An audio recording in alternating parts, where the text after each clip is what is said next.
intersectionality really has two strands that come together in about 30 years ago. And the one strand is a strand that comes from feminism. The other strand is a strand that comes from what is called critical race theory, but really the idea of racism and discrimination. And it was developed by primarily women and primarily minority women in academia, and primarily the woman who actually coined the term and wrote what I considered the seminal papers in this field was a woman by the name, or is a woman by the name of Kimberly Crenshaw. And I might not be pronouncing her first name right, but it's something like Kimberly Crenshaw, who is an academic. She's a professor at both Columbia University and the University of California, Los Angeles. Now, both of these strands rest on certain truths that are then distorted and perverted and lead us to where we are today. And the truths are that women have been discriminated against in a variety of different places, in a different contexts, whether it's in the workforce, in universities, in our school system. And they, the feminist movement, at least in its origination and its initial ideas of reducing or eliminating discrimination where it was inapplicable, where it did not belong, discrimination based on irrelevant factors, and sex being an irrelevant factor when it comes to certain professions, or I'd say most professions, certainly not all, but most professions. And ability being the main issue, and we'll get to ability later. So rests on that idea, eliminating discrimination and establishing equal rights before the law, equal rights for liberty and freedom. Of course, feminism has taken many strange turns since then, and part of one of those turns is this idea that our whole way of life, the whole structure of society, is geared against women.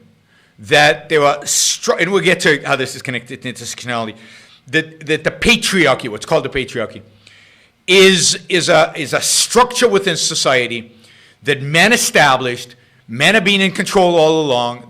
We've established, I'm a man, I guess, we've established a structure over society. We've done it, whether consciously or unconsciously, but we've done it to favor men and discriminate against women. And it's not just enough to tell people, it's not just enough to educate and to encourage. In order to really eliminate the structural problems that men have created that discriminate against women, basically one has to completely undo current society and current civilization. And of course, a big part of this in the modern terms is we have to undo capitalism, because capitalism and the whole political system, for example, American political system, is structured in favor of men and antagonistic to women, and they find all these structural, supposedly, and the law, by the way, the entire system of law is structured in a way that discriminates against, and we have to completely redo legal philosophy, legal thinking, legal precedent, in order to readjust all the structures in society, including the law, in order to get rid of this discrimination against women. And this is, of course, one trend within, this is a big part of modern feminism, and one of the things that lead towards intersectionality. And part of this is support for legal remedies against discrimination in the workforce. So part of this is support for the Civil Rights Act that basically makes it illegal to discriminate even in private places, private businesses, on the basis of race, sex, and now sexual orientation, and so on. So the whole idea is it applies to lawsuits. So, and they say, well, discrimination is everywhere, so you should be able to basically, we need a lawsuits against discrimination is not enough. All right, so that's one trend, one piece that goes through kind of the feminist movement.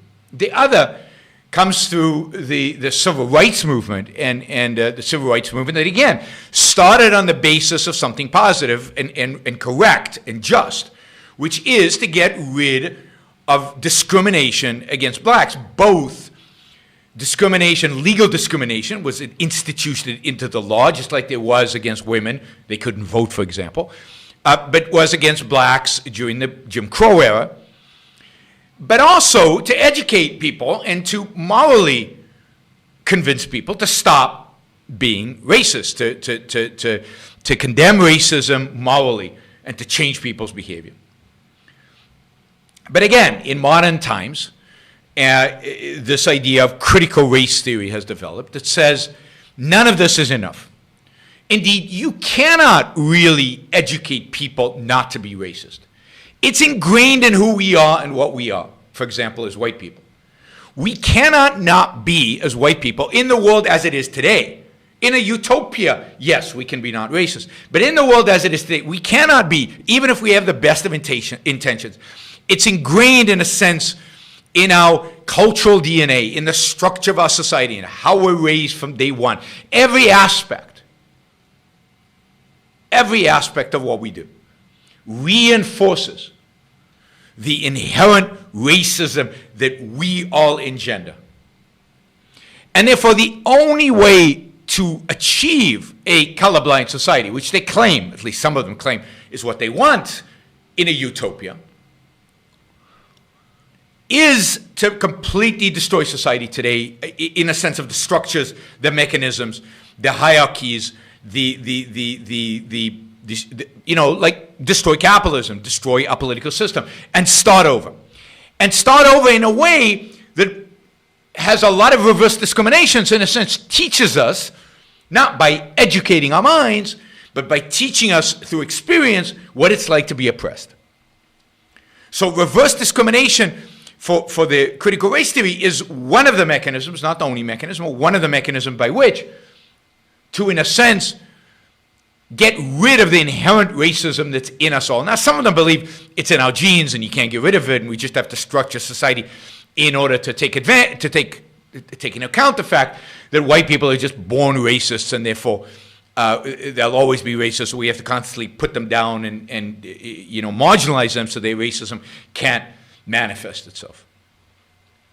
Both this modern feminist and this critical race theory both believe that the structure of society should be challenged and rethought completely from scratch on the basis that there is structural discrimination in everything that we do.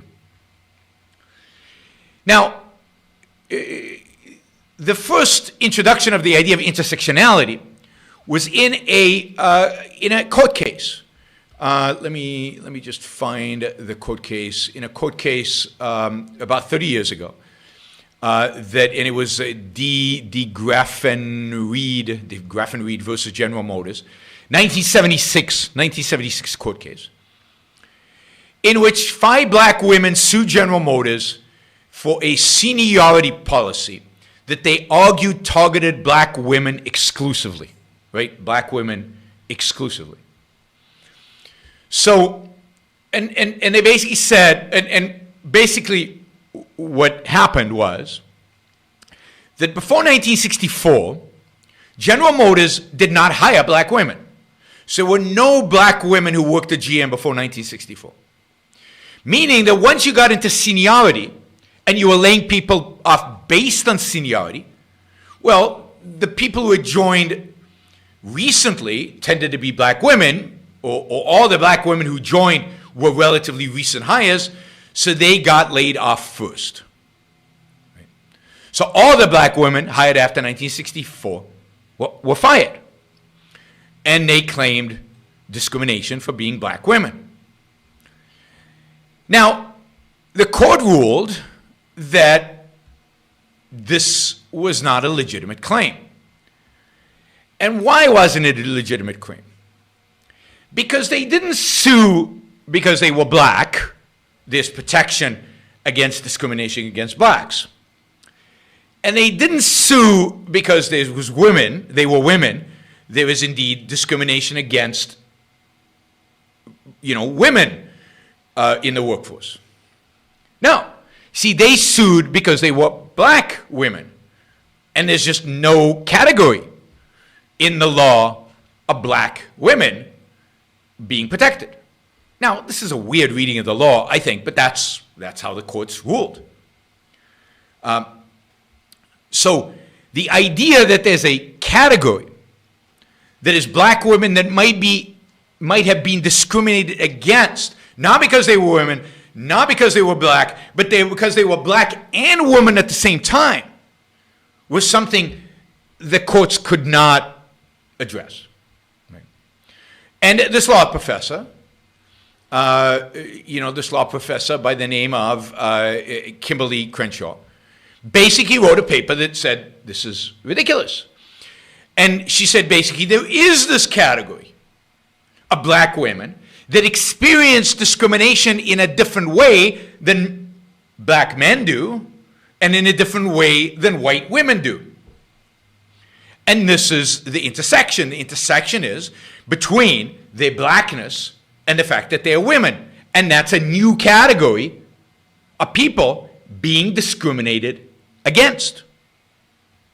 Now, you think about it and say, yeah, kind of in a legal, technical sense, yeah, I mean, that's kind of stupid. If we got laws that protect blacks and we got laws that protect women, and if it's a black women who are being fired because they're black women. Now, the problem, of course, is not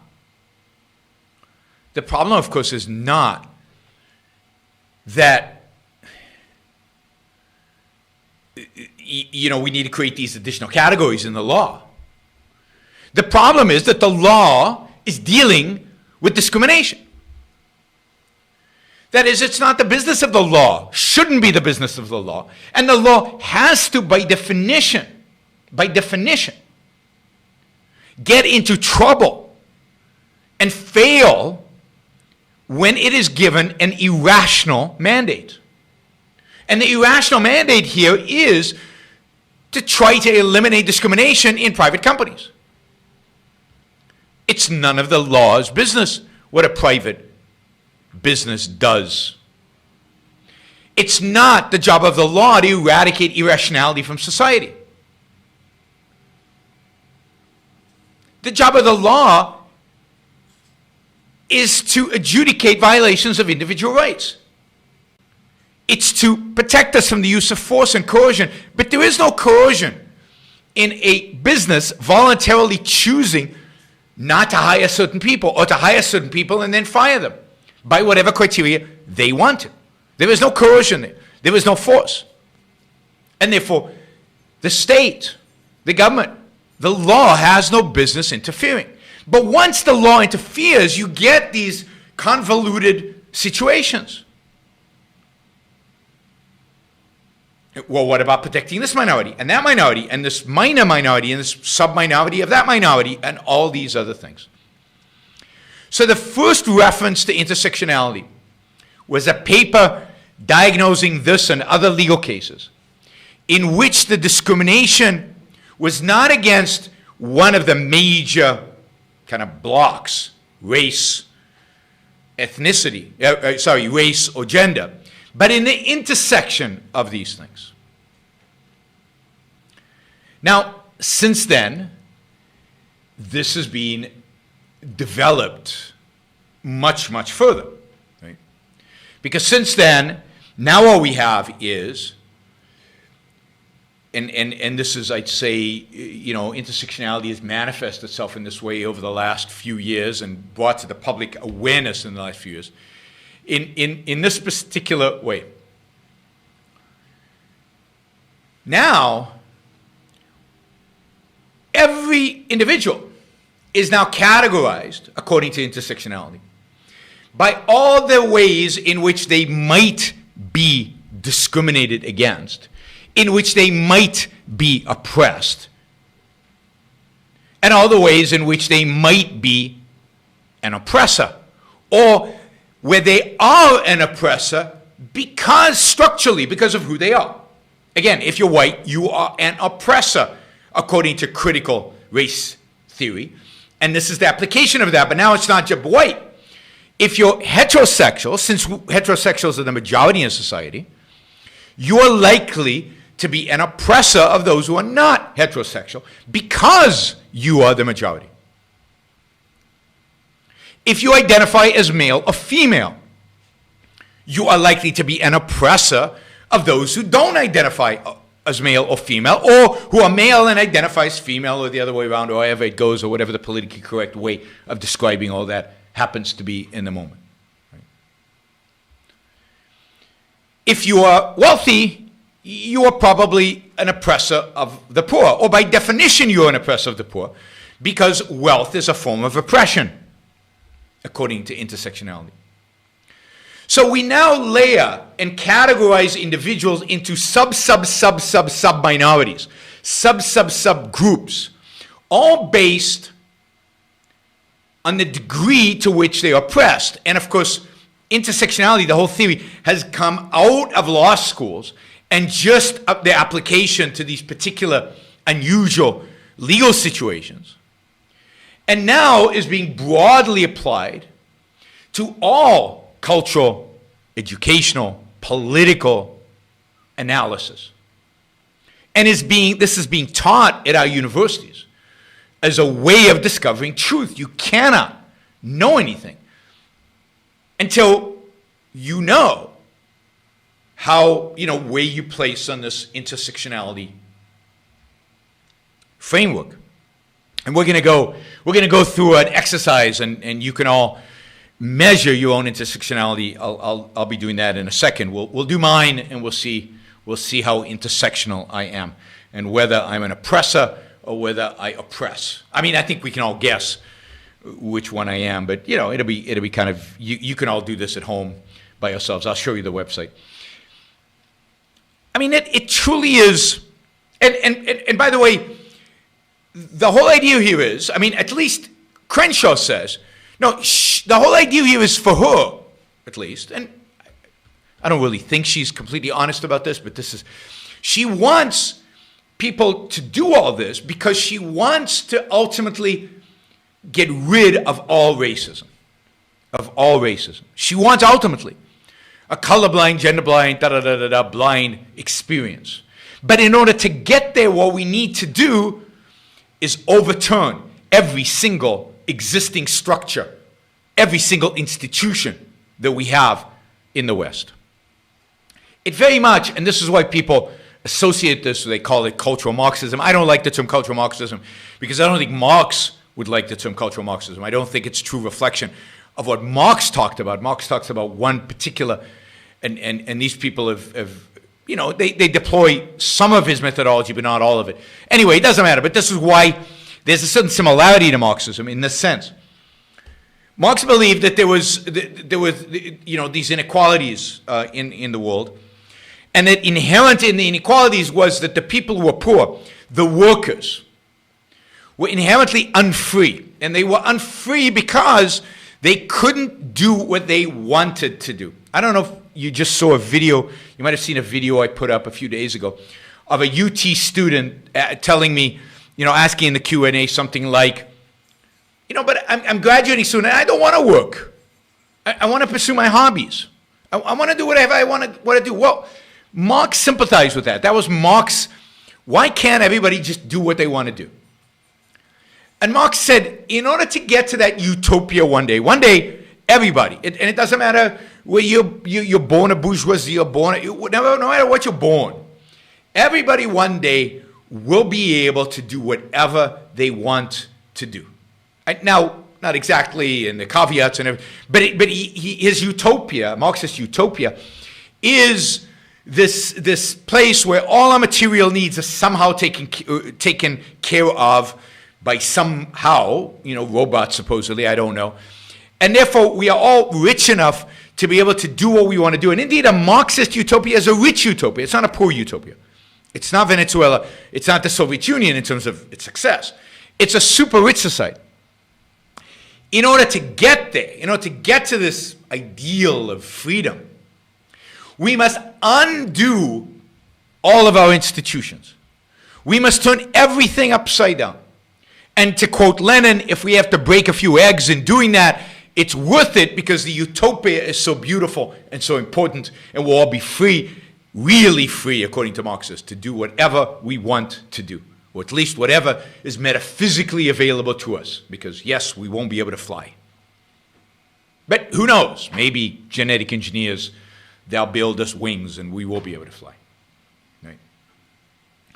So, notice it's the same principle, except here, the ideal is not equality, material equality. It's not equality of wealth, the kind of material equality Marx is going for. But it's actually equality of everything. And we'll see that the intersectionalities even consider ability to be a problem. That's something that needs to be corrected for. They want us all to be the same. And the only way to do that is to break a few eggs and, you know, get rid of capitalism and discriminate against the people who have been doing the discriminating in the past and pay slave reparations. So there's a sense in which the reparations for slavery are part of this. Because it doesn't matter, it's a question Jennifer asked, it doesn't matter that you as an individual didn't want a slave owner. You, by being white, are the equivalent of a slave owner. You, by being white, are somehow responsible for the fact that slavery existed.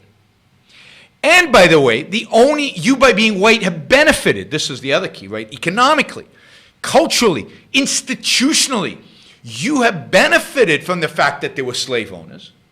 Your wealth has been built by a generation of white people that you then, I guess, inherited some of that wealth. But not just the wealth.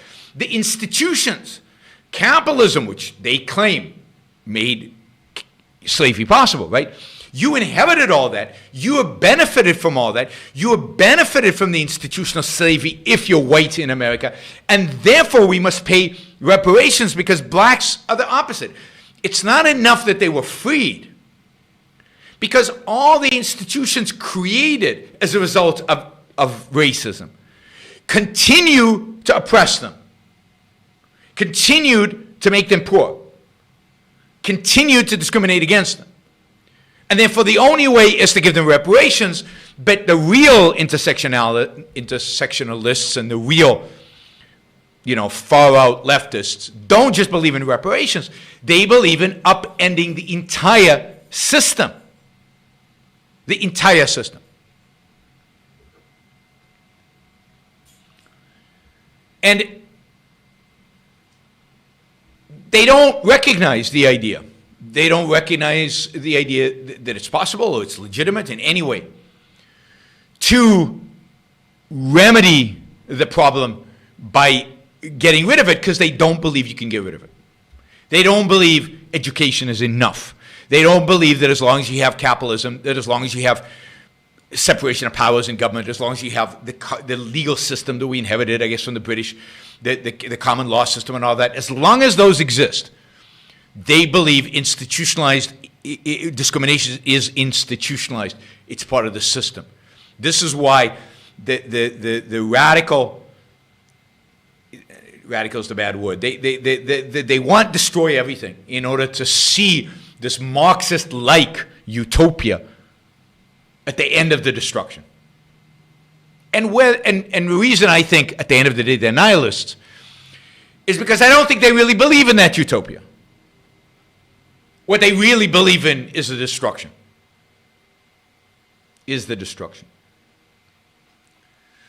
Now, what is this all? Now, let me just say, here's some of the criteria by which, if you want to be sensitive to intersectionality, if you want to be sensitive to social justice and to the realities of the world out there, so there is this is from 10 tips for putting intersectionality into practice, put together by the Opportunity something Foundation or something like that. I can't remember. So 10 tips for putting intersectionality into practice. So write these down, guys. I'm only going to talk about the first one because, get bogged down forever in this. So recognize that there are multiple forms of systematic discrimination that block people from realizing equal opportunity in the United States. They're all about equal opportunity. And there's systematic discrimination, but there are multiple forms on it. So what do you do? What you have to recognize is this.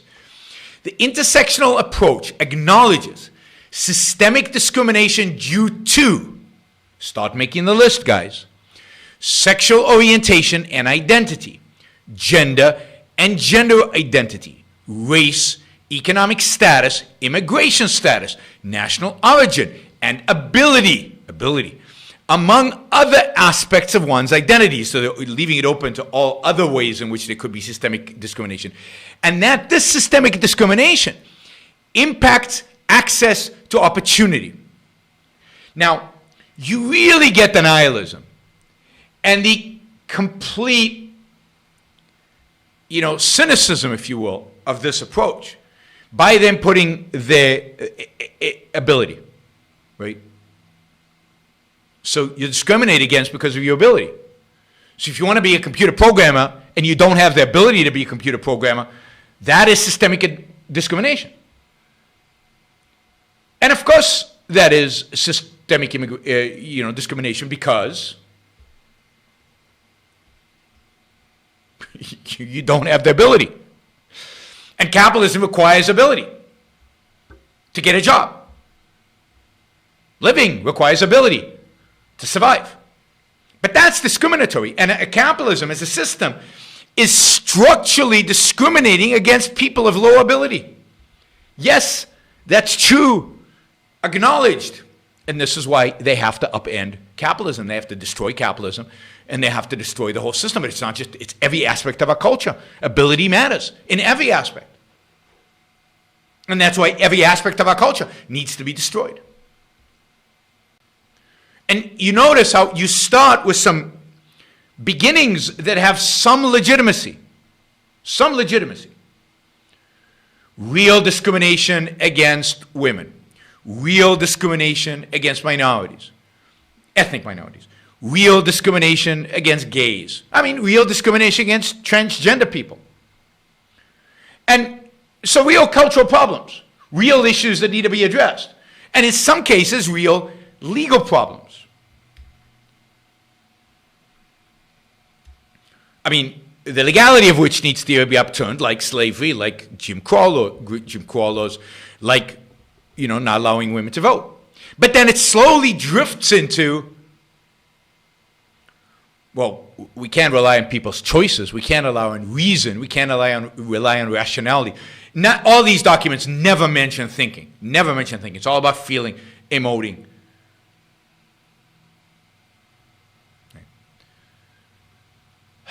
Now, what is this all? It truly is an anti-reason, anti-rationality. It is focused on the idea that we really don't have free will. We are pre-programmed either by our genes or by our culture to have particular attitudes that cannot be reversed or cannot be reversed in any significant way. And we'll see, whoops, what happened to my, there was my intersectionality calculator. They cannot be reversed in any significant way, and therefore,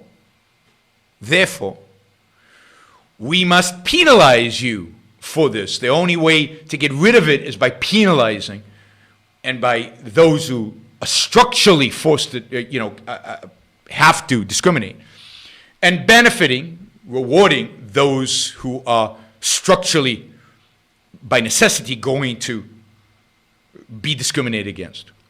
So it's a rejection of free will, of education, although one of their efforts, their big efforts, is introduce this thinking into preschools and into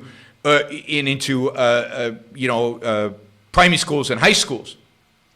So they do believe somewhat that education is important. But the purpose of education is not to create what you would call, to educate people against discrimination. The purpose of the education is to get kids who are the discriminators to start feeling bad about themselves, who they are, what they are, and to elevate the kids who are being discriminated against, to give them ammunition. In a sense, it's a way in which to enforce reparations, but psychologically. So it's a rejection of free will. It's a rejection of the idea that one can change and the idea that one can be rational and that one can indeed not discriminate. It's also the ultimate in tribalism. It's not enough that we have 2 tribes or 5 tribes or 20 tribes. Now we have hundreds of tribes. Tribes of white people versus every other color in the rainbow, but then it's not just white versus the colors, it's white gay versus white straight, but it's not even that. It's white gay and male or female or cisgender or transgender or rich or poor or younger or older, and on it goes, and every one of those is a smaller subgroup. But of course, they get it smaller and smaller, but the one, they will not get to small enough to recognize that the only group that matters, that the only minority that exists, and the only minority that needs protection is the individual. Because it's not about protecting. It's about shaming and guilt for those who are categorized based on, that they are in the oppressing groups. It's not about raising up. It's about knocking down. I mean, this is the ultimate in tribalism. And of course, what the left doesn't realize, or maybe it does realize and doesn't care, and I've said this many, many times, that this plays right into the hands of the white supremacists. This plays right into the hands of the neo-Nazis. This plays right into the hands of the alt-right. Because they basically, their response is, yeah, we agree. We can play this game. But you know what?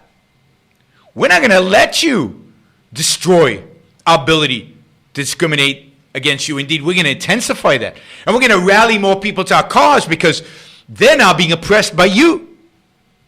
And there are enough out there that don't feel guilty.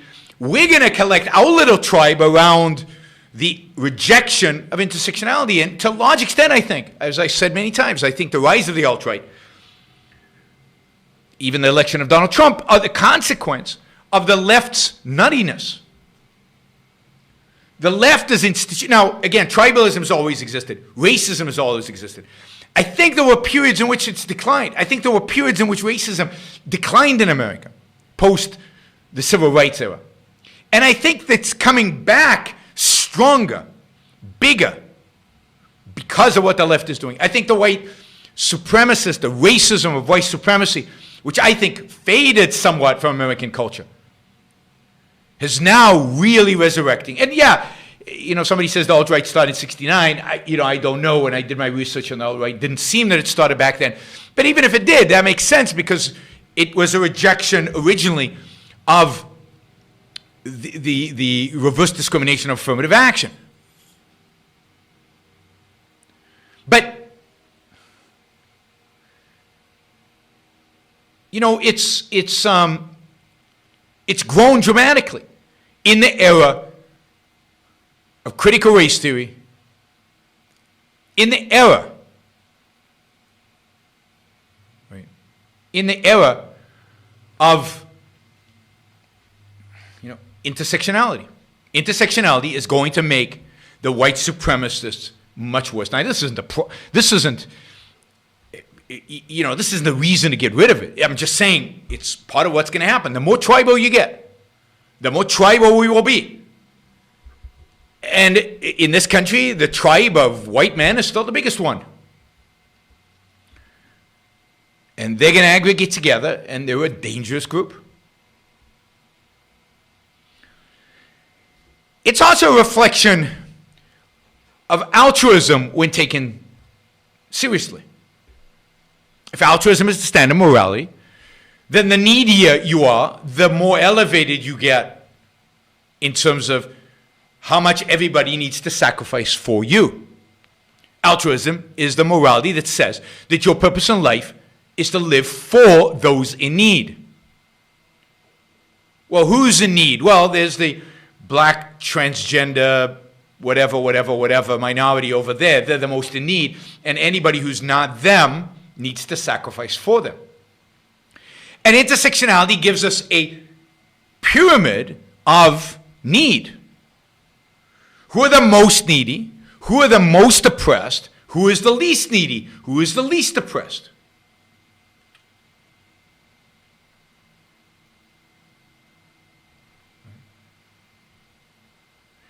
And that's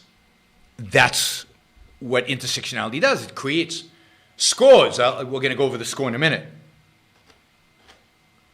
Of where you land up. How oppressed are you? And of course, what should you do if you have a score that suggests that you're very oppressive? In the case of this calculator, low score. It means you're oppressive. Well, then you should sacrifice for those who are being oppressed.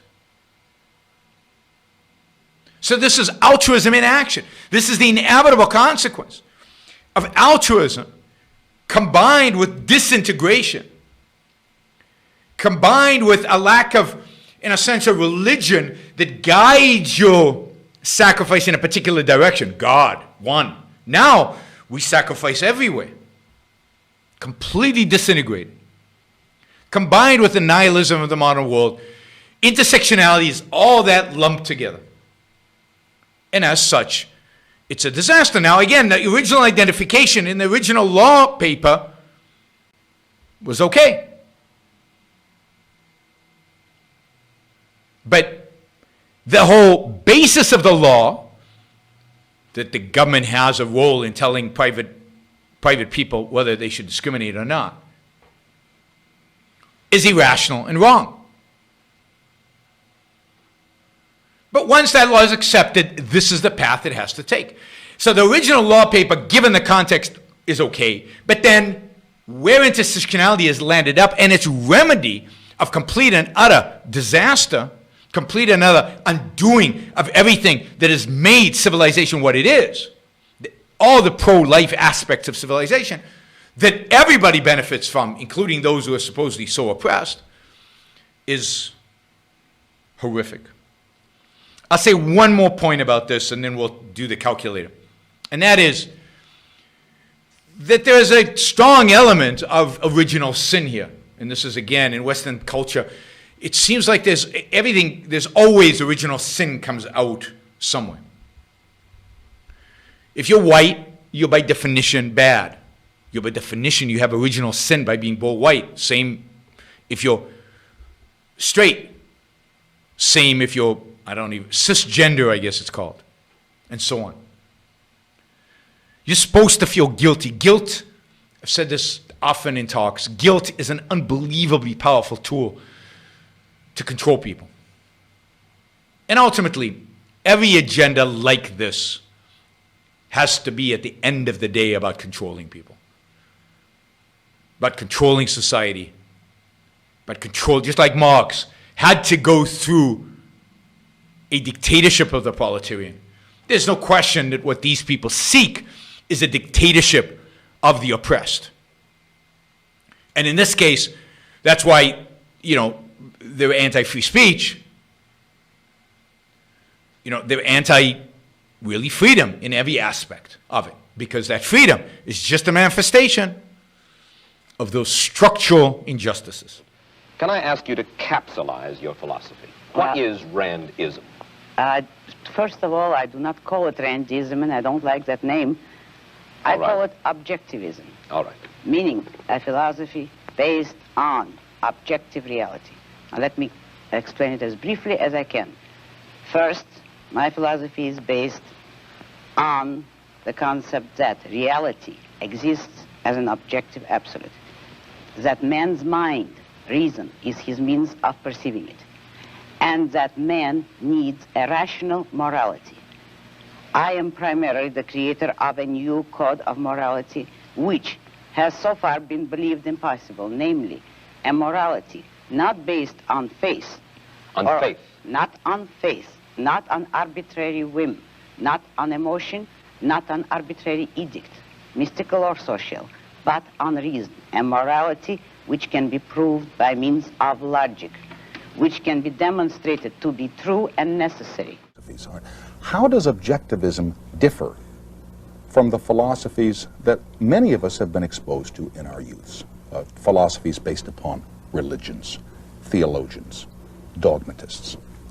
The very first difference, objectivism tells you that it is not right, it is not proper to man to take anything on faith. Religion is a matter of faith. You accept a religion emotionally or because you were born to it. You have not chosen it rationally.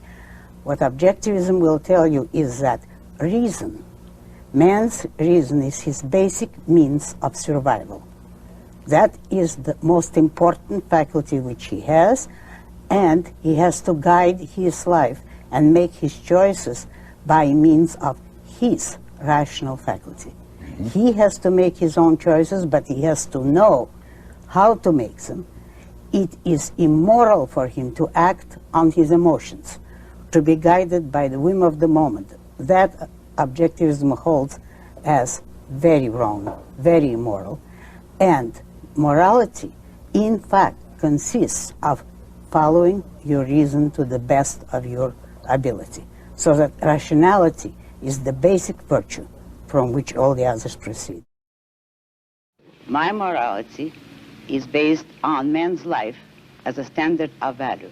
And since man's mind is his basic means of survival, I hold that if man wants to live on earth and to live as a human being, he has to hold reason as an absolute, by which I mean that he has to hold reason as his only guide to action, and that he must live by the independent judgment of his own mind, that his highest moral purpose is the achievement of his own happiness, and that he must not force other people, nor accept their right to force him, that each man must live as an end in himself and follow his own rational self-interest.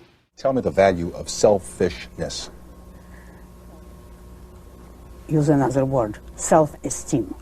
The value of selfishness is that you esteem yourself as a value, that you live according to your nature, which means by the judgment of your own mind, and you respect your own mind, you respect your own ability to do the right thing, therefore you respect the possibility of being a morally virtuous person, and you regard yourself as a value worth preserving. To make a success of yourself in any line of rational activity is a great virtue. And people will attack you for exercising your ability, for hard work, for consistency, for ambition. And they will want to make you feel guilty of it. That is the greatest evil, according to my philosophy. And wait, say that again. The greatest evil, according to your philosophy, is to attack an individual because of virtue. What I call it is to experience or act on hatred of the good for being the good. That is attacking people for their virtues, for their achievements, for anything they have which is a value, actually, not for their flaws and not for their evil. In fact, people who preach that are the ones who are mawkish about the evil people, the failures, the liars, the cheats, everybody who is weak suddenly acquires some kind of value. But anyone who is a success has to be attacked for his success. And look at how you have been attacked. Oh, I know. How you have been criticized. There are many people in this country, forgive me, in this world who think you're daft. They don't. They want you to think that. Using the super chat, and I noticed yesterday when I appealed for support for the show, many of you stepped forward and actually supported the show for the first time. So I'll do it again. Maybe we'll get some more today. If you like what you're hearing, if you appreciate what I'm doing, then I appreciate your support. Those of you who don't yet support the show, please take this opportunity. Go to yaronbrookshow.com/support or go to subscribestar.com, Yaron Brook Show, and make a kind of a monthly contribution to keep this going. I'm not sure when the next